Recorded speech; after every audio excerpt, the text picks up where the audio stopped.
The most dangerous killers on the planet. But this is not our planet.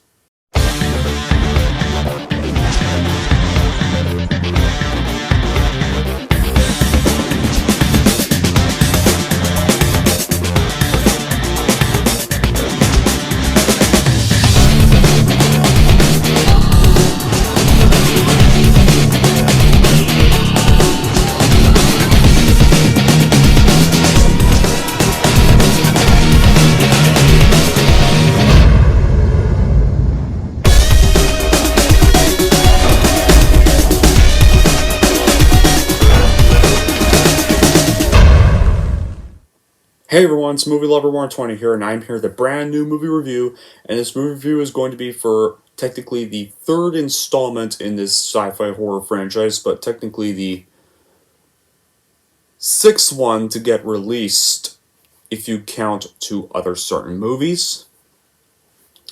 And that is of course going to be for none other than 2010's Predators, the third standalone Predator movie to be released in 20 years, too, since Predator 2. Yeah. And unlike Predator 2, this one takes a bit of a different approach. So, this one is kind of more like a deadly one can come on top game, unlike the first two movies. But with that being said, let's get on with the plot. Well, the plot is when a group of elite warriors find themselves in a jungle, they realize that they are on a completely different planet and it's a home to a race of extraterrestrial hunters. The group consists of a mercenary known as Royce, an IDF sniper who kind of sounds a lot like Christian Bale's Batman. I mean, Isabel, a Russian spectest known as Nikolai, drug cartel enforcer known as Chachilo, and RUF officer known as Mombasa, a death row inmate known as Stant, a Yukasa assassin known as Hanzo, and an American doctor known as Edwin, who, spoiler alert guys, is not really a doctor. It's up to these 8 individuals to stop their hunters and get off the planet. So guys, we all remember how in 1990, Predator 2 was released, and it did not do well in cinemas or with critics and put the franchise on shutdown for quite a decade. Once it got revived in the 2000s, it was given the relaunch with the AVP crossovers, and none of those ever succeeded, but they did make money, about enough money to keep the Predator franchise going. And the next Predator film would go back to being, after those two, would go back to being solo, and that next movie would be 2010's Predators.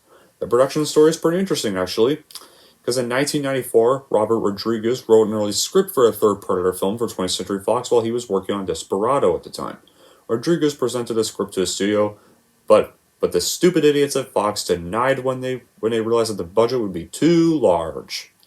15 years later, the studio decided to go with the script. Rodriguez basically stated that it would be the story from that script that he had written way back then. They had hired him to write a Predator story while he was waiting to do Desperado back in 1995. It seemed crazy, the thing he kind of came up with. So then fast forward to now, and like 6 months ago, they found the script and called him back up. They were like, hey, we want to redo this franchise. We found your old script. This is where we should have gone with the series. Yeah, no shit. We want to move forward, and that's what we're doing. So in 2009, 20th Century Fox Studio executive Alex Young called Rodriguez to consider using his treatment to revive the individual Predator franchise. The film was produced at Rodriguez's Troublemaker Studios, as opposed to 20th Century Fox, so that Rodriguez had more creative control over the film. It was originally thought that Rodriguez would direct, but on July 2009, newcomer Nimrod Antal was officially signed on to direct. Rodriguez and Antal originally said they wanted the film to be a sequel only to the original Predator, as the film was trying to distance itself from Predator 2 and the AVP movies. So when this movie was finally released on July 9, 2010, it got semi-positive reviews from critics and fans of the franchise, and was moderately success at the box office. Both cinemagoers and critics agreed it was an improvement over Predator 2 and the AVP movies.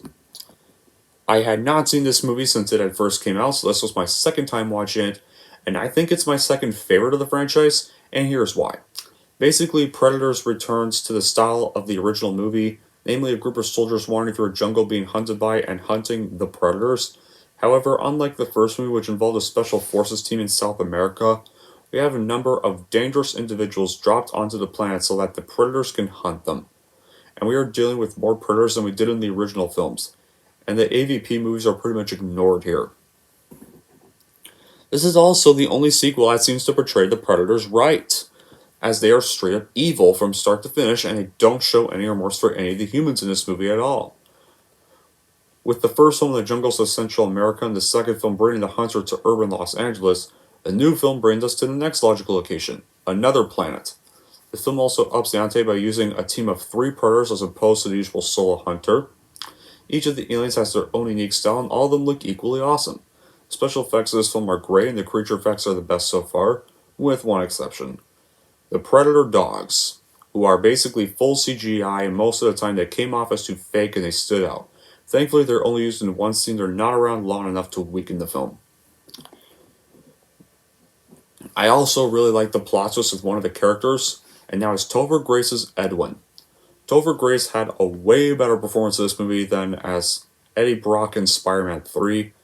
At first he seems like this nice doctor guy that's just somehow there for no reason. Like they just needed an 8th individual to complete the whole thing. And then you find out why.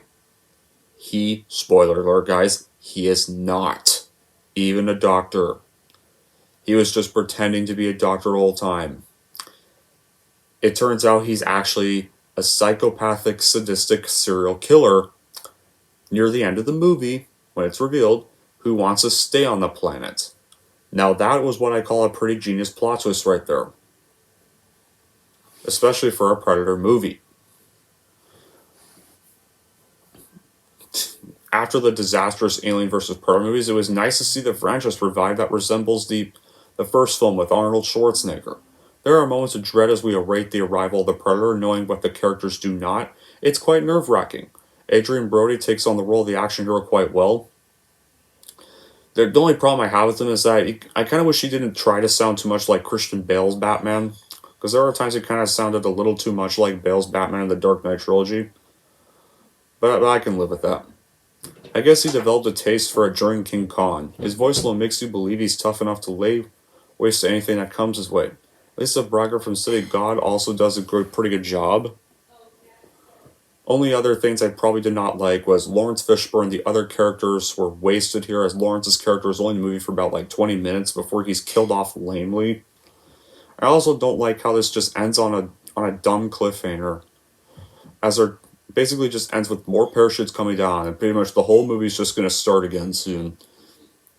And Royce and Isabella try to look for a way off the planet. Basically, the movie just restarts with some new victims.